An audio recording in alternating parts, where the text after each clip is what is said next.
Welcome to Tax Sale Insiders, the latest from Tax Sale Resources, bringing you information about tax sales from experts in the industry. We interviewed Billy Richards of William R. Richards PC based in Indianapolis, Indiana. Billy's father, William, actually started in this industry as an investor back in the 60s, and naturally, a viable practice based around the tax sale industry was born. Billy has been immersed in this niche his entire life, where he and his brother now run the practice and the business where they service investors' bidding needs and legal needs. People may also be familiar with their yearly Indiana seminar held in Indianapolis. Billy has a lot to share about the ever-changing statutes in Indiana, so sit back and relax for another episode of Tax Sale Insiders, powered by Tax Sale Resources.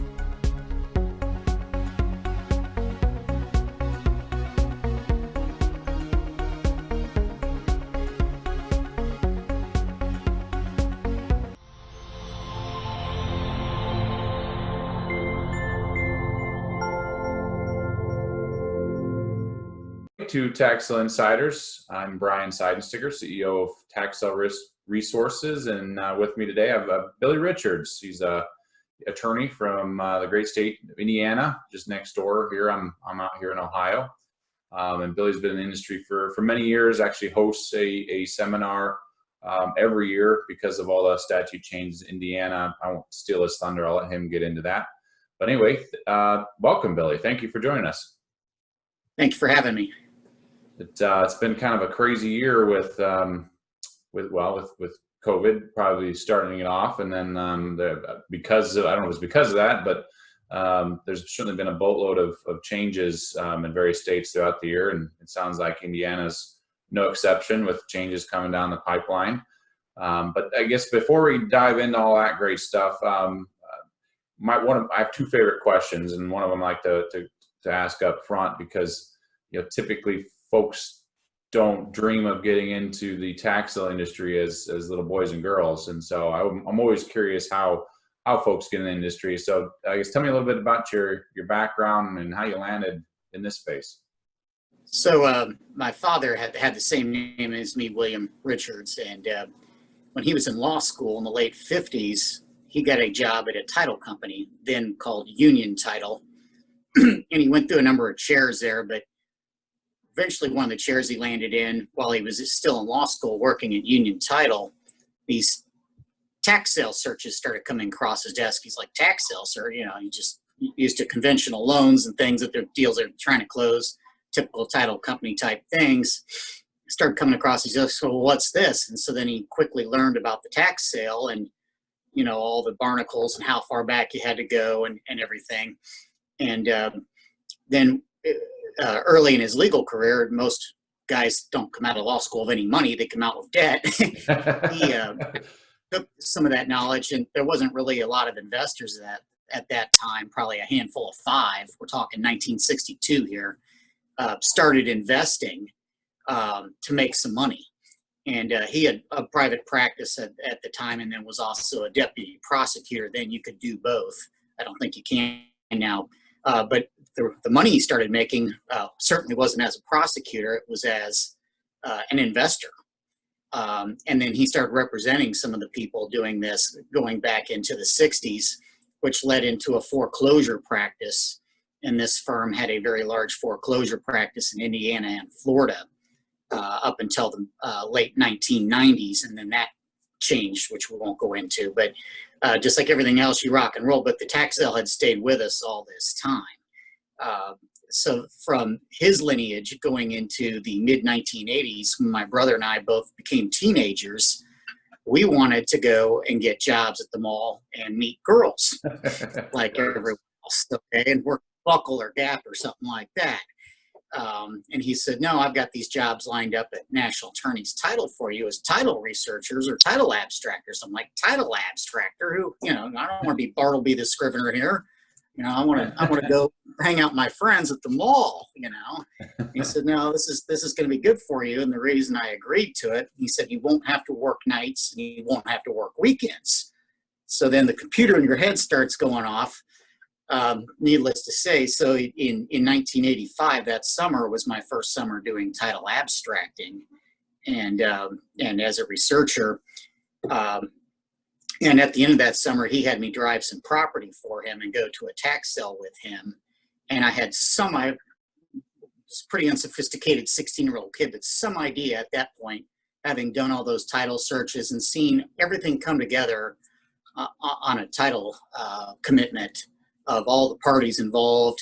You start hearing the chatter from the attorneys, from the judges, from the title industry people, mortgage, all that start. You see the lawsuits go off. Yeah.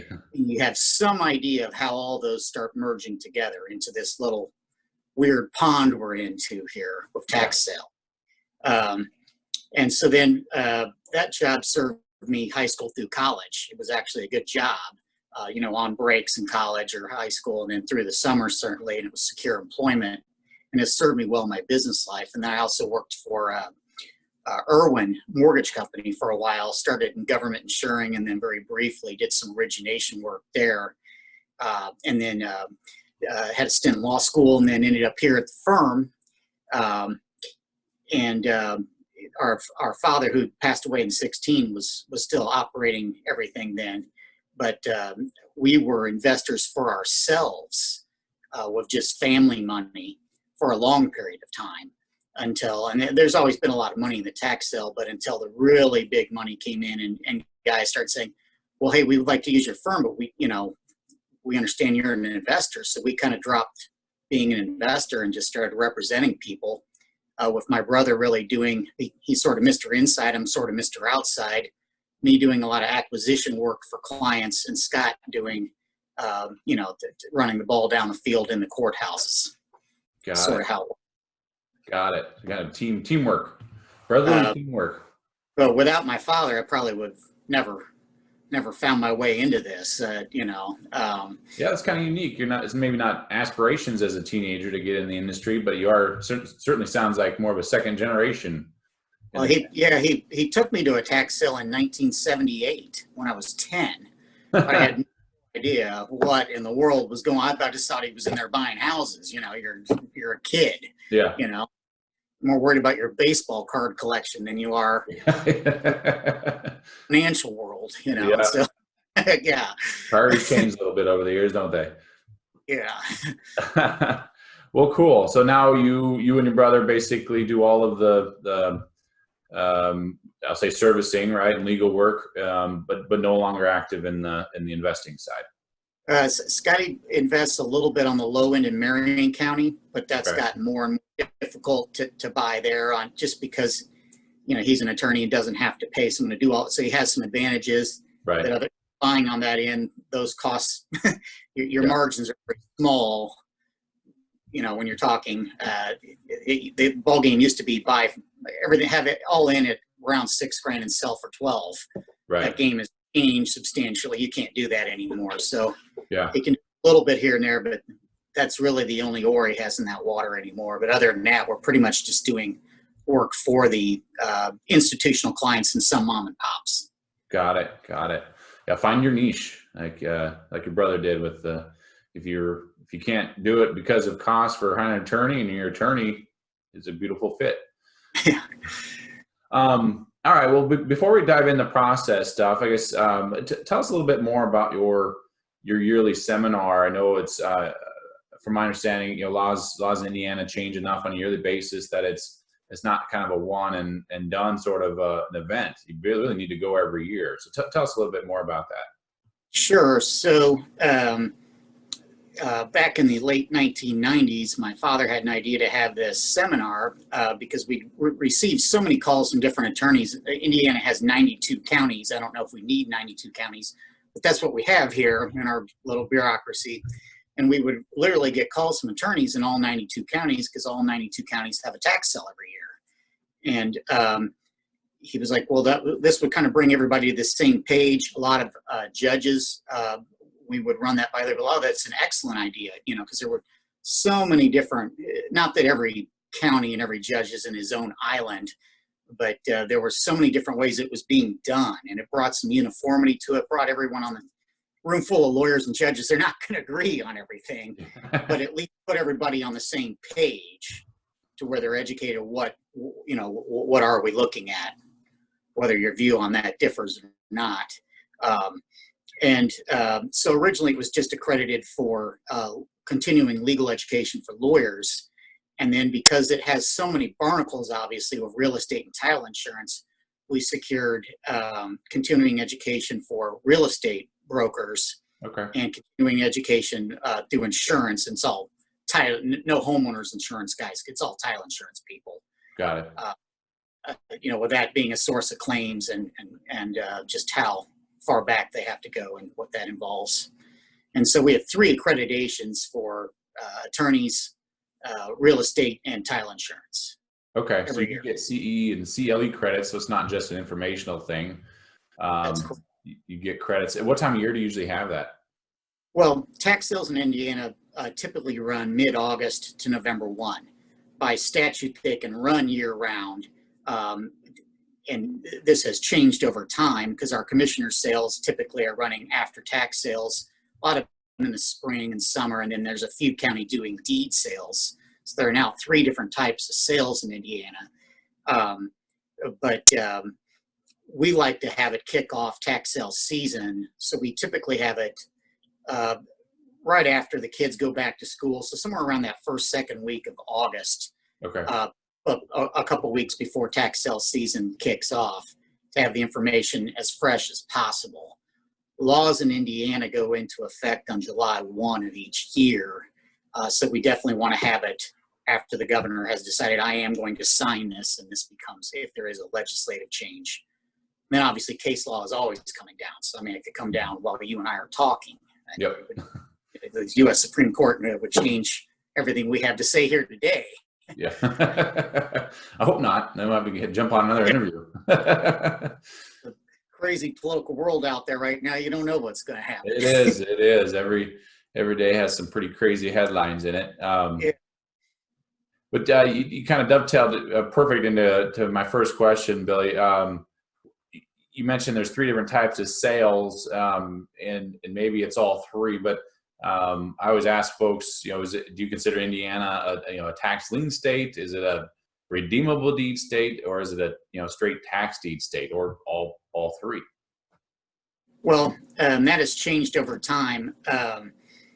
In Indiana, if you don't mind me kind of going over the statute first to preface into that. Go for it. So to be eligible for the tax sale, the delinquent taxpayer is 1.5 years behind or 3 payments. And then in July 1 of each year, the auditor and treasurer get together, certify the list. And if that property then goes to the sale in between the time it's certified and the date of the tax sale auction, if the lien is sold, the base tax or the amount due is a 10% penalty. A lot of people interchange the word of interest. That's a source of it's kind of a pet peeve of mine. It's not interest. It is a penalty, which is substantially different than interest. So what's temporary? A lot of people pay there. Oh my God, they pay late. And so what if the guy pays after 1 day? 10% in 1 day on that base tax is a lot different than 10% interest over the course of a year. Right. Substantially different money. And it's a penalty, so it's 10% even the next day. No matter what, right? Got so it. The penalty is very different than interest. Okay. Then at 6 months and 1 day, that this is just the delinquent amount owed. That base tax goes to 15% at 6 months and 1 day. So that has some teeth.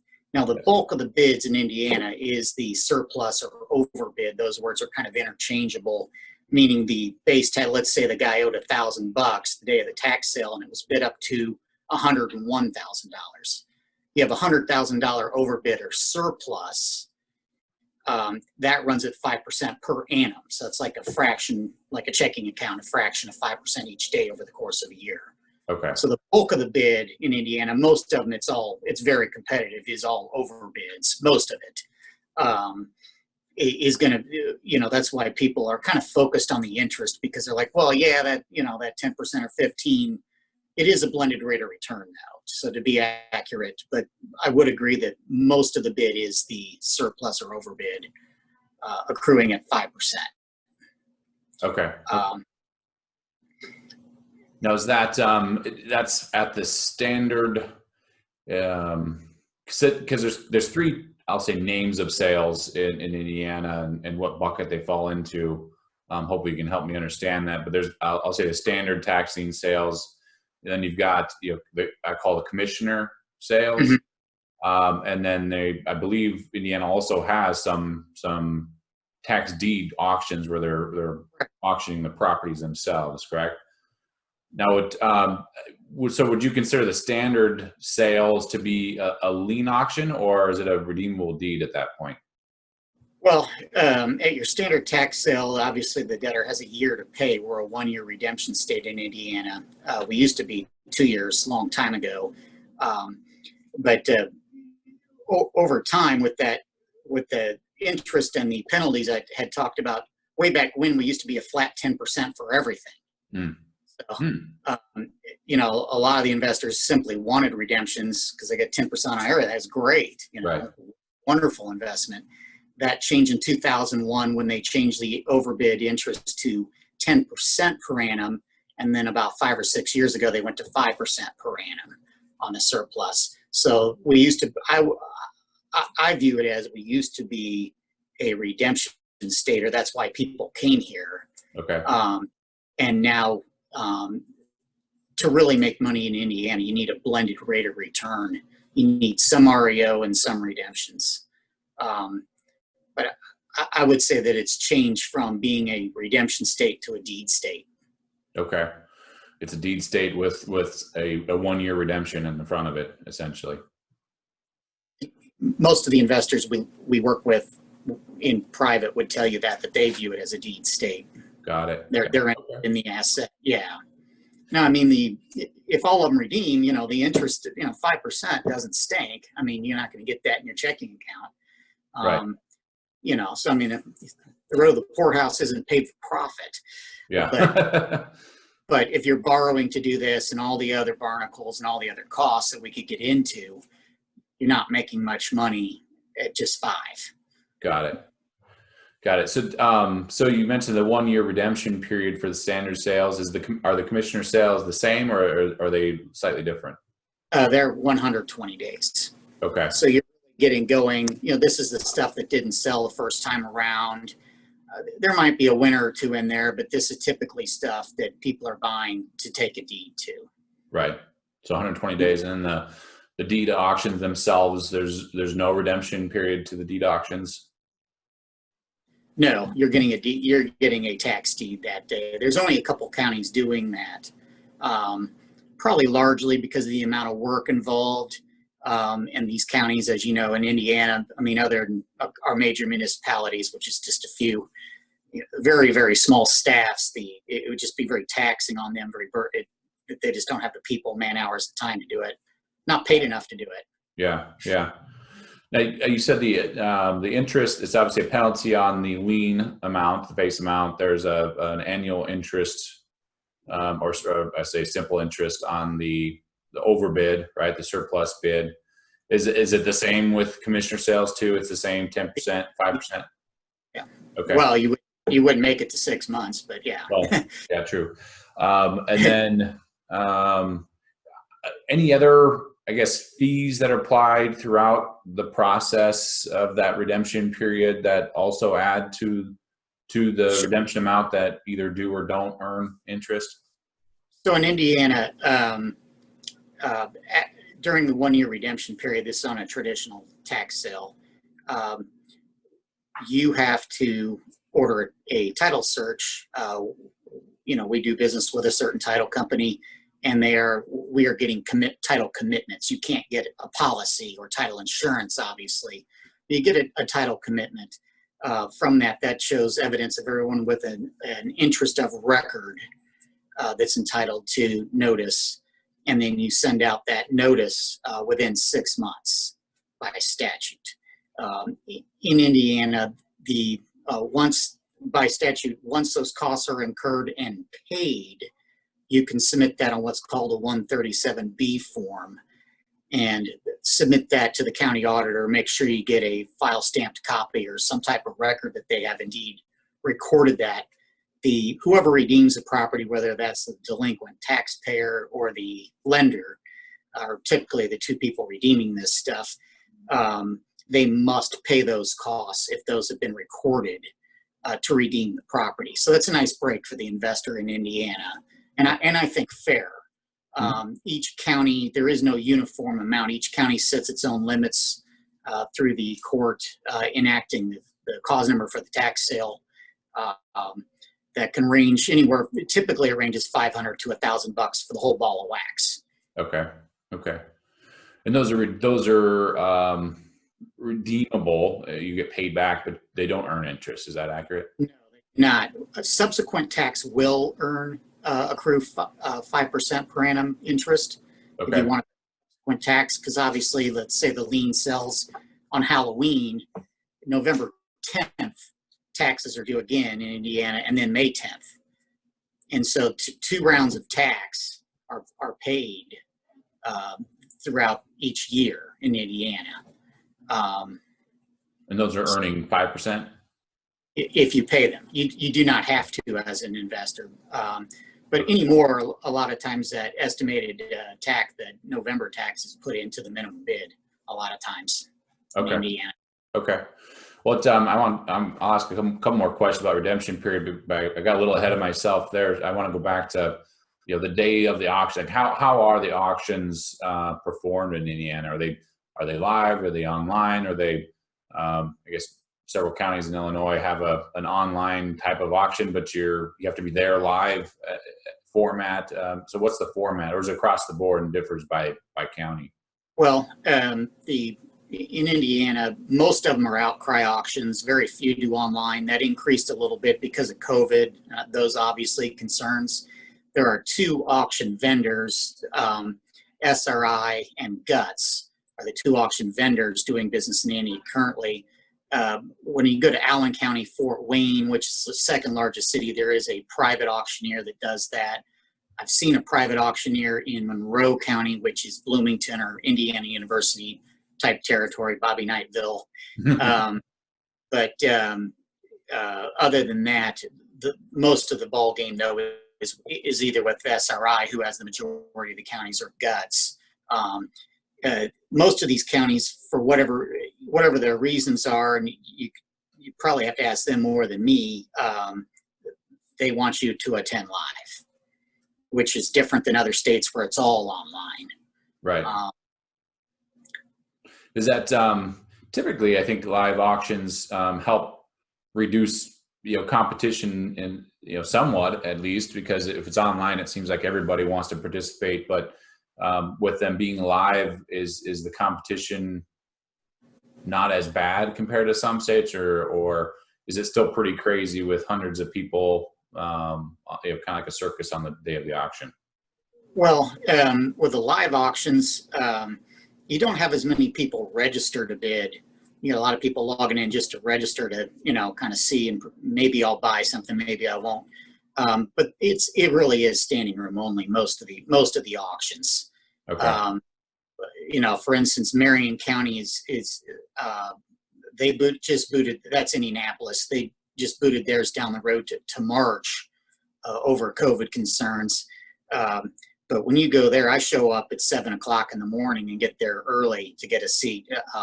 You can't even get in the room if you don't have a bidder paddle, even though it's a public assembly room. It's standing room only, very, very competitive. Let's say a county like Tippecanoe County, which is smaller, but it has Purdue, very desirable county. I would advise an investor to buy there. Nice property, nice county, nice university.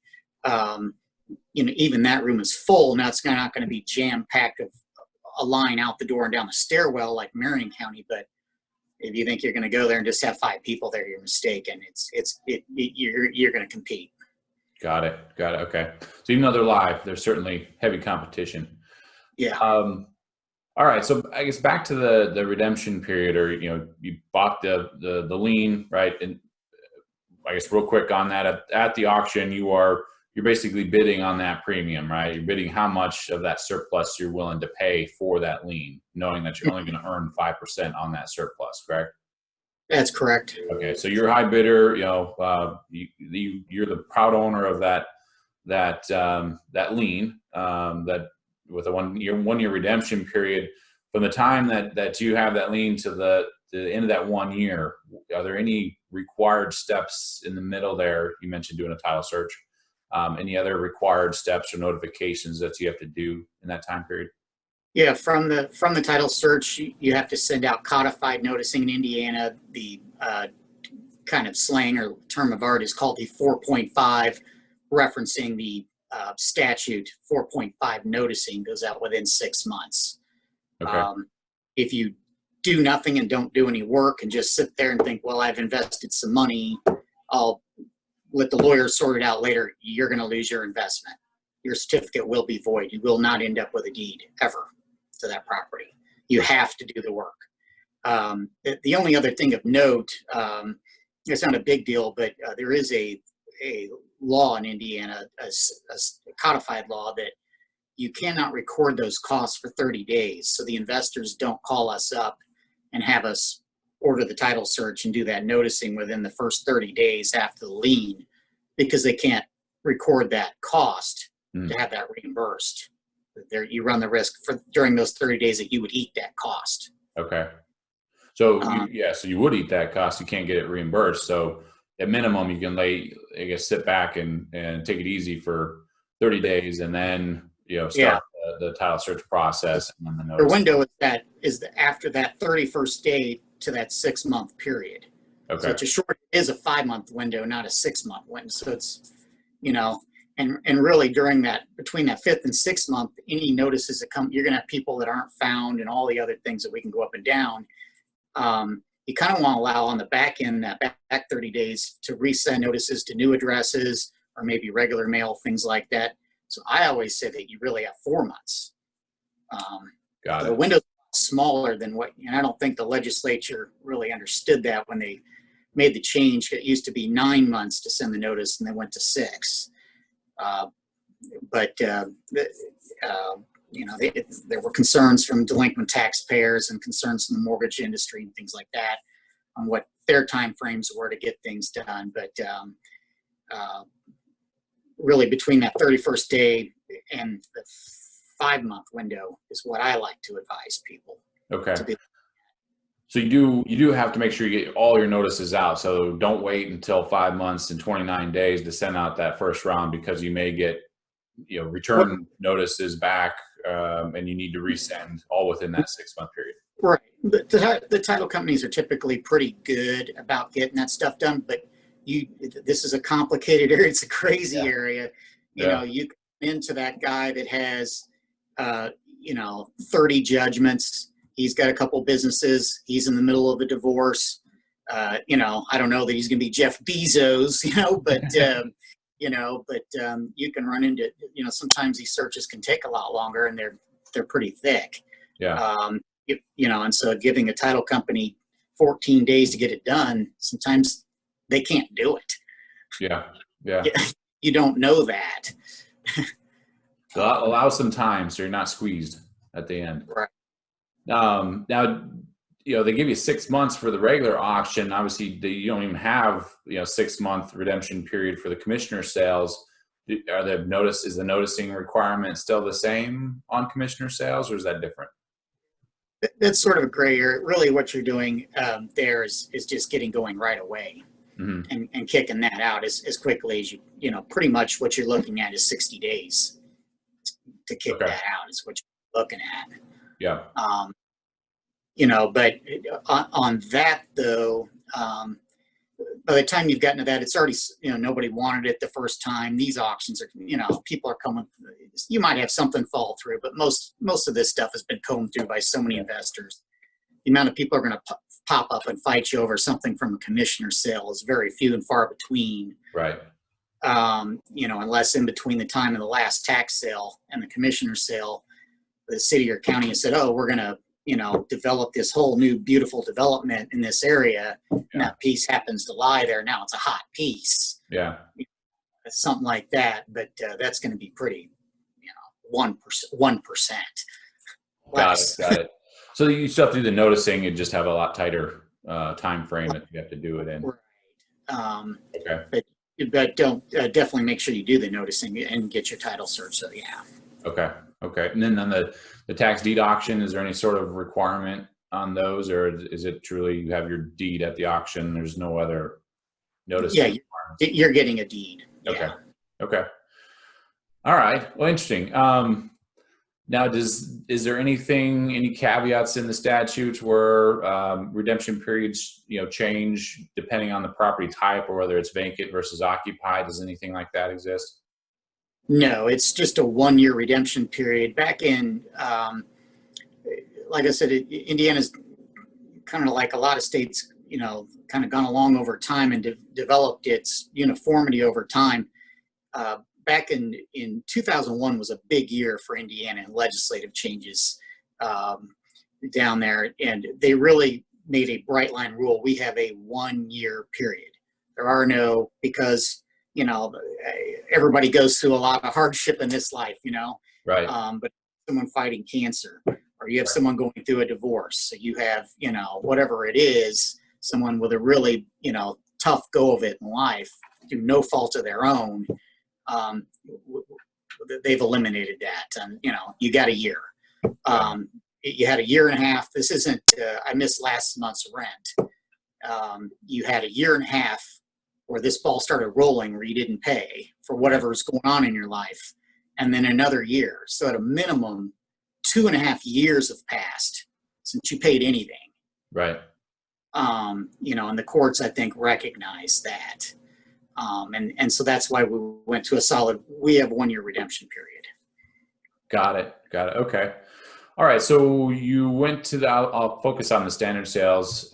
You went to the auction, you waited your 30 days, you pulled your title searches, you've done your noticing, and then you really have, you do that by the 6 months, and you have 6 months of just waiting, or is there anything else required in that second time period? You're pretty much just waiting to see what happened. The only other thing out there, and it's not required by statute, I'm a big proponent, and this comes up, and it has come up more and more every year at our seminar, where the judges speak and other people, is through postings. Originally, a lot of people were, newspapers have changed. Anybody they couldn't find or get notice to, they were publishing that in the local paper. But the days of everybody sitting around the town square with a newspaper are gone. Yeah. Even if you have a tablet, are you really going to the legal pages where, with a newspaper, a lot of people read every single page, and someone would read that. Now you're just going to the highlights. I mean, what do people read? Right. No one's going in there and going through technicals. Oh, is my name in the legal anywhere, not found in the legal pages today? No one is doing that. And so what happened was, again, this is not required, but we will take a 4.5 notice and go out and post that on the property, on the building, whatever it is, and take a photo of that as evidence, and produce an affidavit and submit that to the court as evidence that that we'd made every attempt to get notice so that everyone has a fair shake on this thing, particularly if it's vacant and abandoned, or if maybe you have something that you put $1 million into. That's not a common bid, but it does come up every single year. Mm-hmm. Apartment complexes, shopping malls, whatever it is, you can insulate yourself with that. There is a color photo of the notice on that building produced to the court. And it's been growing for about 15 years now, and really in the last 5 to 7 years, really in vogue, that's accepted more and more by now. Some counties will allow you through a codified motion to allow additional cost for doing that. Mm-hmm. Some counties are saying, we appreciate that you did that, but you're not getting any extra cost. We won't grant that. Got it. So it's highly recommended, maybe not required, but highly recommended. You don't get reimbursed for it. Even if you're not getting reimbursed, if you have, 10 grand is 10 grand, right. But that's peanuts in the tax sale world. Right. But you have significant money into, I personally recommend it. Right. Okay. Is anything else in that 6 months? No. Okay. All right. So I've done my noticing. I posted it on the property, took a picture, and that 1 year time frame or end date comes, the end of redemption comes. What happens at that point? Well, you'll have to surrender the 1 year redemption period expires. There's a 4.6 notice that has to go out. You're also surrendering your certificate to the county auditor. Just like anytime you get a deed through a sheriff's sale or anything else, you have to pay all the back taxes. So, if they didn't pay during that year, again, 2 more installments of tax, whether that was included in the minimum bid or not, you're going to have some subsequent tax that you have to pay. Okay. The other thing that has real teeth, and I don't want to get you out of your element of the things you want to go down, but any special assessments or subsequent things that are added on there, you must pay those to get your deed. Like, are you saying like code violation fees, anything like that? It's exactly what I'm talking about. Okay. We just had a situation here talking with a gentleman where the county itself is the utility, and they added a $200,000 water bill to the spring taxes. So that rises to the level of tax, or it's owed to the crown, in other words. For the guy, either the lender or the delinquent owner, to pay or redeem the property, they must pay that $200,000. Does the county negotiate on stuff like that at all, or is that? It was on a trailer park, in a larger size piece of property and a more expensive piece of property. The estimated appraisal is between $3 and $5 million, but $200,000 is $200,000. Right.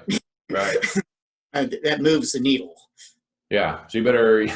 This needs mowed. You owe me $350 anymore. This is teeth. Now, is that stuff that the county, you submit your file and they tell you, here's your, the other expenses you have to pay, or is that something you have to research yourself?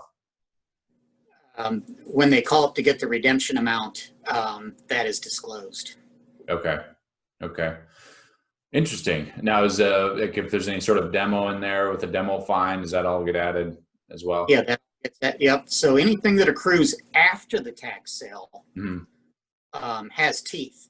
And that's been a change in Indiana from 15 years ago. It used to be, the wealth, safety, welfare, morals, blah, blah, blah, the county's power to make you clean up the property has always existed after the life of the tax lien. The money judgment was quashed because it was just like any other judgment. They said no, maybe back around 2005, 2006. They said that because that money is owed to the crown or county government, it rises to the level of tax. You can't quash that anymore. Okay. So any of the road liens, at least here in Indiana, survive. Okay. The lender's mortgage or any judgment, if you owed Capital One on a credit card, whatever it is, those are quashed. Now, anything that existed prior to the sale of the lien, is that eliminated, or does that survive with teeth as well? In terms of a regular judgment? Yeah. Sorry, code violation type of fines. Well, the code violations now survive. Okay.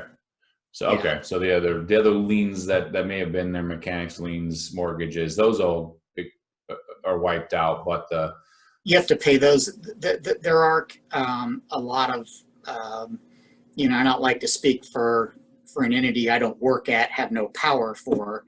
But typically, most of them will work with you if you are going to clean up the property. If you play jump rope with them at hide and go seek, cat and mouse game, and you get into, I'm going to deceive you, and you're not deceiving anybody. It's going to be all right. They're going to stick it to you. Got it. They'll play nice. But if you open up the line of communication, say, hey, this is my plan to improve the property. This is what we're going to do. We just got a deed. Obviously, I had no possessory interest before now. For instance, in Marion County, they were taking a 90% haircut on those money judgments for code liens. You would pay 10% of that. And, it was a pretty nice break for the investor and get things moving forward, assuming you keep your word and you are they understand it's construction, things come up, but as long as it's moving forward and your word is good, just like anything else in life, they'll work with you. Most of them. Got it. Okay. They go and they say they're much more draconian. We want our money. That's Yeah. it. And I'm not going to list that for you, but it does exist in some counties here. Got it. Okay. So, but in general, play nice in the sandbox, and they'll play nice as well. Most of them, the vast majority, are reasonable. Got it. Okay. Okay. So, so you've you got your redemption amount. You've agreed to pay that amount, and so you basically just send a check. They send you a deed, or how does that process work? Yeah, you got to surrender your certificate, and you then petition for deed. Okay. A lot of counties anymore are setting hearings on that. You're going to scratch a check to an attorney to go to those hearings. If there's a contested hearing, then you're into, probably an hourly rate with most attorneys on the contested matter. Sometimes the attorney on the other side has a legitimate argument. Maybe they're picking apart your noticing. Maybe there's a divorce. Maybe there's, any number of things going on. Certain parties that didn't get notice. But it's your contested hearings that really give rise to your pocketbook as an investor. Okay. So in that petition for a deed, you basically are submitting a file, right? All you're noticing that, the picture of the notice you put on the property, a check, if you will, and then you're surrendering your certificate as that file. They typically would send a hearing, and that's that hearing where they decide, if it's non-contested, the judge basically gives you a deed at that point. Is that what typically happens? That's correct. Okay. That's correct. The one thing that I really wanted to mention that has real teeth is, and there's some sore points with investors sometimes with law firms, but you really want to get going on this stuff. So it kind of feels like we're pushing the client, hey, scratch me a check so I can start getting our money to do this deed noticing, bring money in here, and that's what we do for a living. But these things are put into batches. In other words, your action, you're moving to the court. I'm petitioning for deed here. Mm-hmm. So you want to be in that first batch. Otherwise, it can be 6 months before you get a hearing. It can be a year before you get a hearing. It's late enough. And meanwhile, the grass is growing. We're going to have another winter here. It's Indiana. The pipes can burst. The roof can collapse. People could come in and vandal, all the other things. It gives people time to come up with money to hire a lawyer. A lot of people file bankruptcy after the first of the year. So you are wanting to insulate yourself by getting going. We recommend the day after the redemption. Okay. And get into that first batch so that you're on the court's calendar. And we're in the COVID world, so a lot of stuff is, getting kicked down the road. You want on that calendar as early as possible and get moving here. Otherwise, you can develop some sores from it. Yeah. Well, I guess you mentioned, getting started right away, which is probably what most people want to do, especially if you're interested in obtaining the real estate. On the other end of it, is there any time limit? Is the clock ticking to where, your right to petition for a deed is going to expire and now you wasted a bunch of money? 3 months. It used to be 6. You have 3 months. So you must start it within those first 3 months. Okay. So the total potential lifespan of liens in Indiana is really 15 months maximum before they become worthless paper. Yep. Got it. Okay. Interesting. Now we talked about like code violations, that sort of thing. Mortgages get wiped out. What about stuff, IRS liens, bankruptcies? Do IRS liens survive? Do bankruptcies, basically put it in a whole different category? And that could be a whole nother interview you'd want to get into, but all that stuff affects the lien, correct? I'll try to be short-winded with that. So the IRS has spoke at our seminar before. They have different redemptive rights. different nomenclature or terminology. For instance, they say that the last day of redemption they call the date of sale. They have 120 days additional rights than anyone else on the redemptive process. To cut it really short, though, what the IRS is doing is hawking the overbids. They do not want the property. Since I've been involved in 85, I've seen them take one deed, and that was like, the all-star basketball player type house on the water, beautiful palatial place, and that would fall through once in a lifetime. I'm aware of one property they did that on, and that was a whole series of other things are involved with that. What they want is the overbid. So after the 1 year redemption period lapses, the people entitled to the overbid are either the delinquent owner or the lender, or a race to the courthouse on that. Typically, the judges are setting hearings on that because there's been so many con artists and scam artists trying to get into that money because it's so big. Again, that's the biggest bulk of the bid. They're giving that to first lien holder if they submit a claim for it. Okay. But really, that's where the IRS wants to play in this pond, is on the overbids. They'll say, we'll waive our right to the property, but we're taking the overbid money. Interesting. Okay. So they don't necessarily, like you said, they don't want to get too involved, but they'll certainly come after that overbid, which really isn't on the investor at that point anyway. Well, if you can imagine, a lot of people that aren't paying their property taxes have a lot of other things going on in life. Right. A lot of them owe money to the IRS, and either they lost a job, went through divorce, fought cancer, whatever, all the terrible things that happen to all of us. Right. Eventually something's going to happen terrible to all of us, my friend. But, those folks are, their back is against the wall. So the IRS is involved quite a bit, okay. With money that's owed on that. Again, it's not that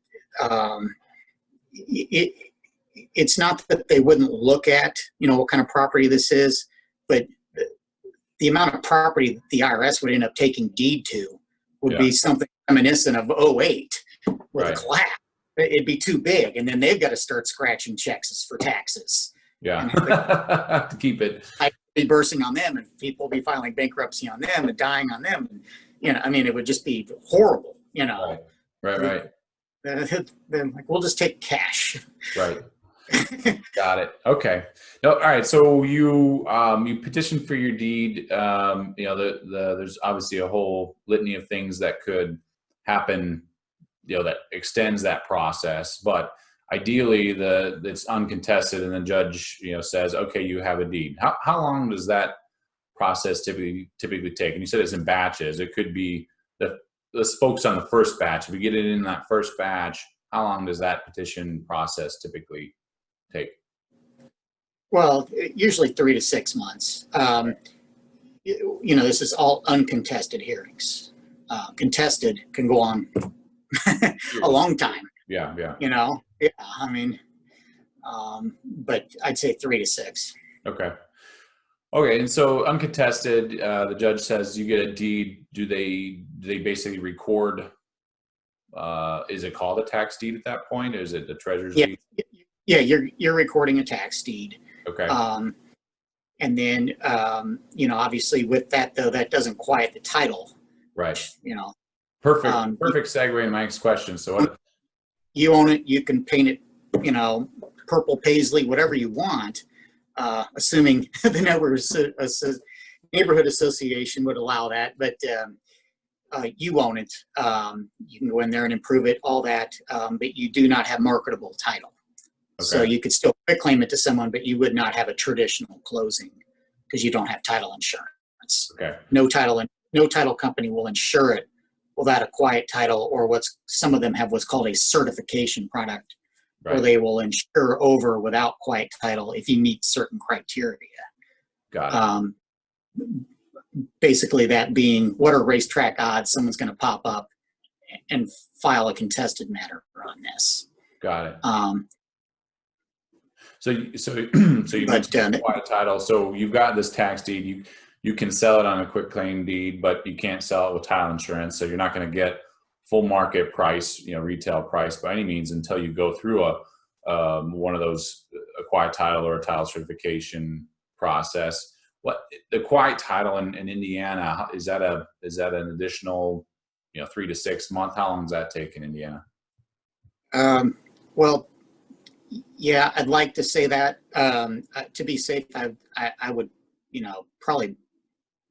probably be more comfortable saying 6 months. Okay. But it can be 3 to 6. Yeah, it can. The nice thing with the title companies is on their certification product, it is faster, much faster.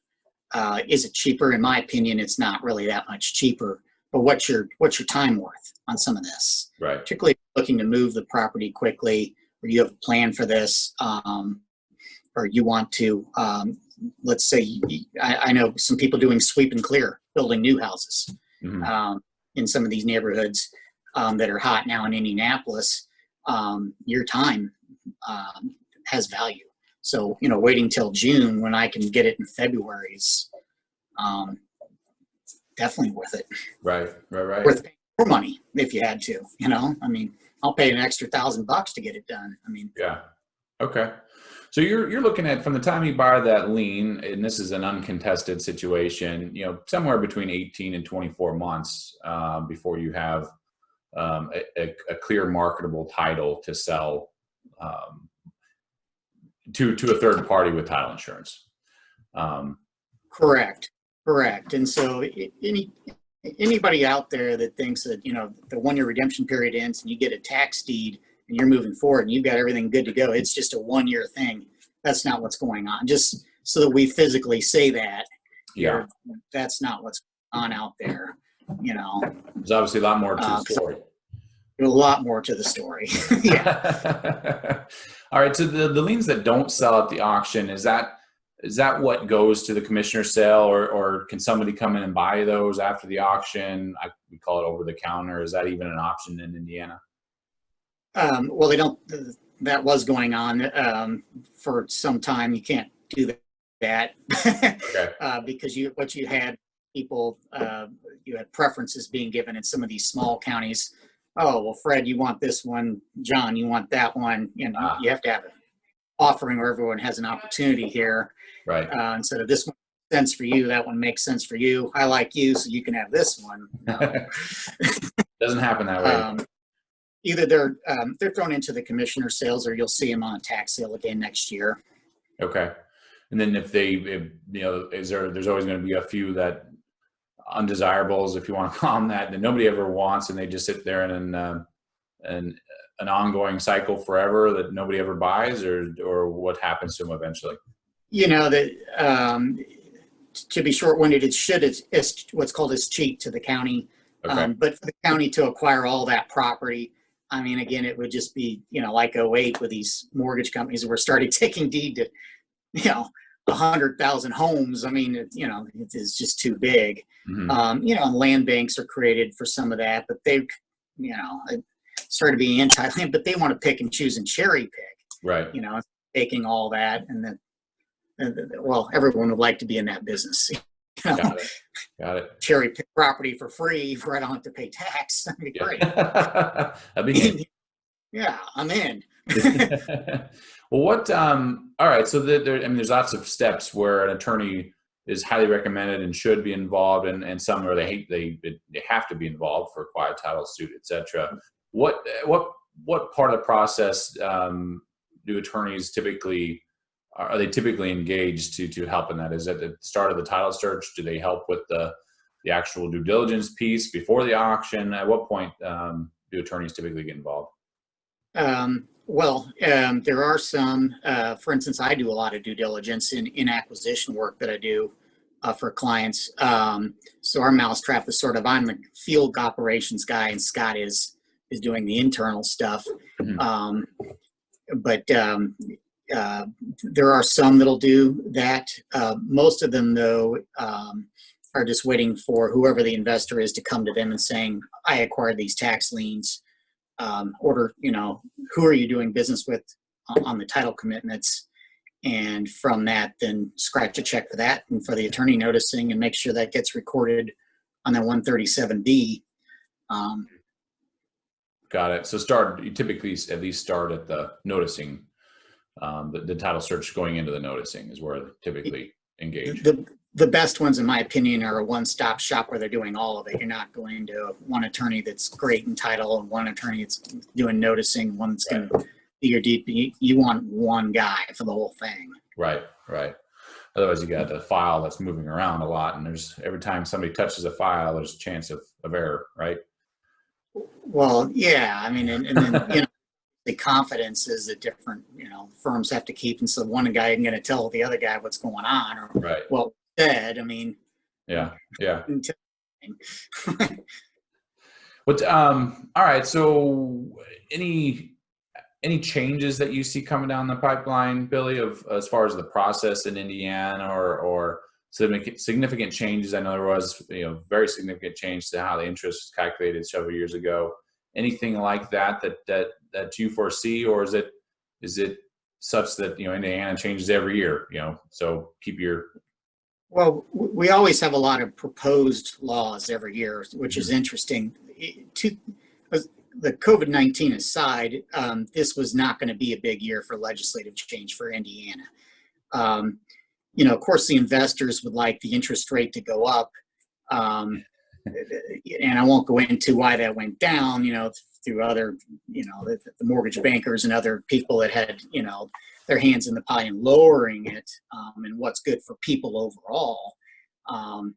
But my proposal has always been the floating rate, where it would be 5 plus, say 3-year prime. Okay. Mm-hmm. Versus, and so that depending on what's going on in our society or our economy, whatever your politics are, it would match that, because that has changed. And in Indiana, we used to be a 2 redemption state. We had a flat 10% on everything. In the 90s, they lowered it down to, I think, like 7%. Then no one went to tax sales. Because if you remember in the late 90s, and again, this isn't a political plant, but if you were breathing, you could get a loan. Yes. Money. Okay. And then that led to whoever your president, whatever your politics are, that led eventually, took some time, and eventually led to a collapse. Right. So a lot of people are like, oh, when are you going to go back to 10%? There's no support for that. That's not going to happen. And some of them are just fine with the 5. I personally like the floating rate. I know the guys at SRI had judgments in Indiana accrue at 8% interest yearly. Since it's technically a money judgment owed to the Crown on back tax, that would match the 8% proposal. That did not receive support. We had that bill 2 years in a row. My proposal gets mixed reviews. Some people are like, go away, I hate you. Other people are like, yeah, it makes total sense. That's sort of something in motion at this time. There's no real support to change the rate, though. Okay. It's just like anything else. Until the alcoholic gets his 4th DUI, he's not going to make any changes. They haven't felt enough pain. Got it. And but that day will come. The hot topic, aside from pre-sale notices, there's been some rock and roll, and cases come down over what is the duties of counties to send pre-sale notices.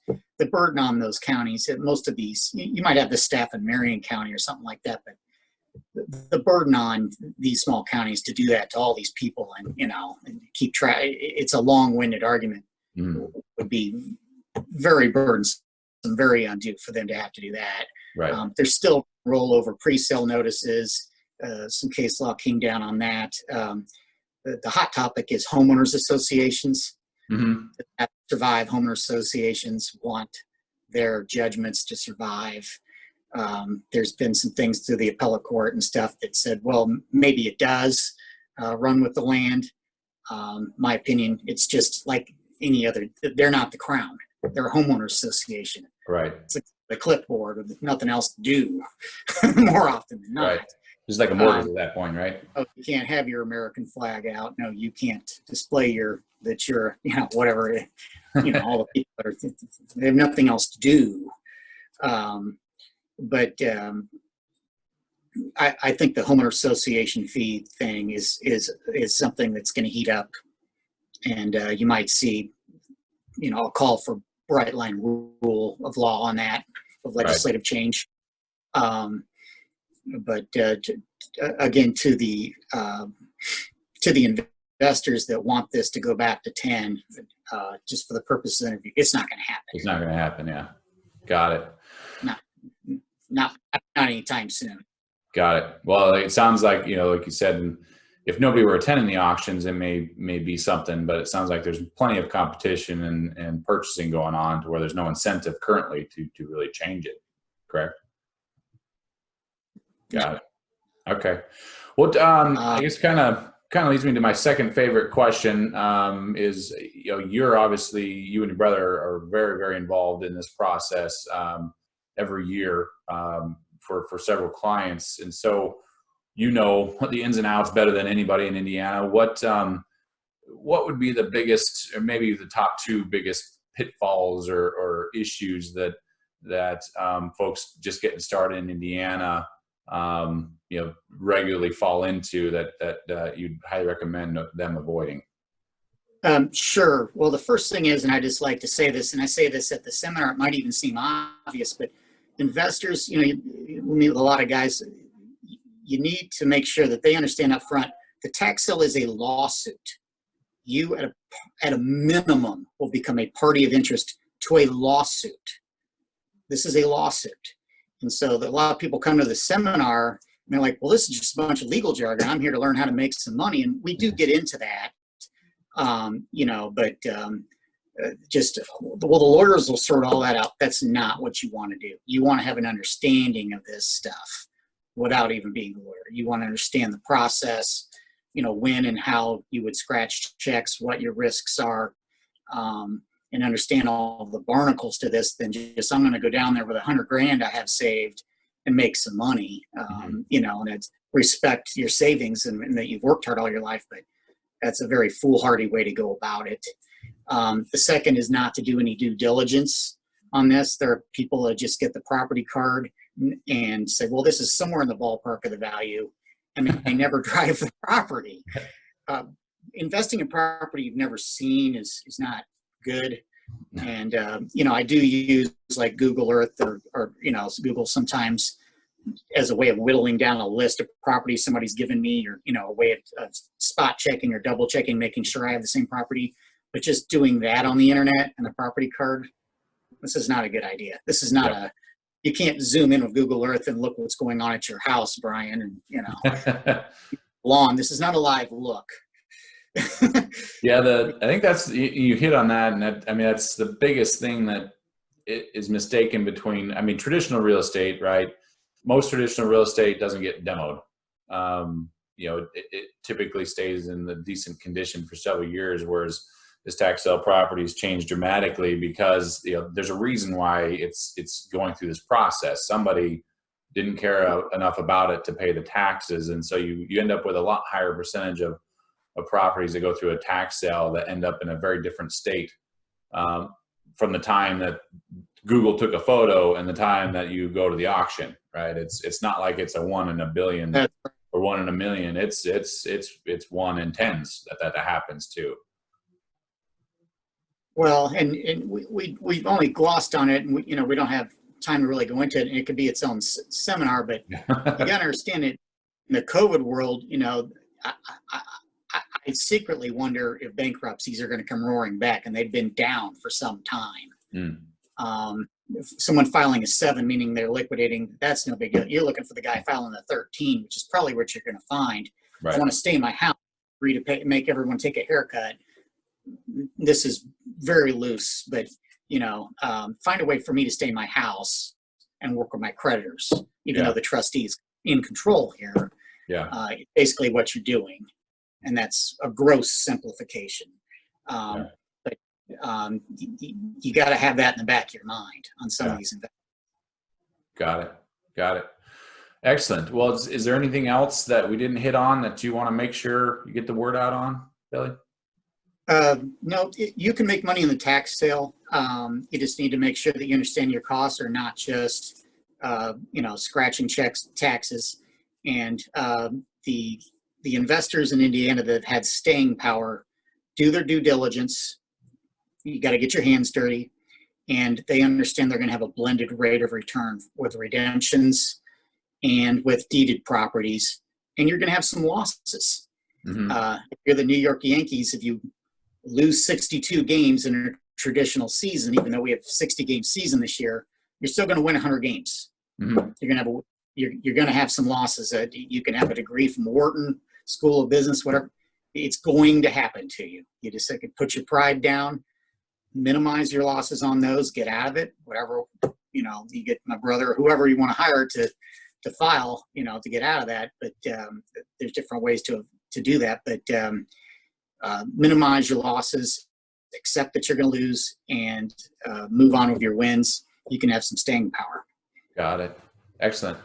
Well, Billy, I really appreciate your time. This has been excellent. I learned a lot. I'm sure everyone else that was watching this learned an immense amount, and certainly appreciate it. And thanks again. And we'll see you we'll see if NTLA has a spring conference. I know they canceled fall, but we'll see if spring happens or not. Yeah, and by the way, I was happy to recommend your company as one of the companies that I recommend is credible at our seminar. So that's always our. Appreciate it. Appreciate it. Alrighty. We'll be out there next year. Alrighty. You have a good day. Thanks, Billy. You too. Take care. Bye.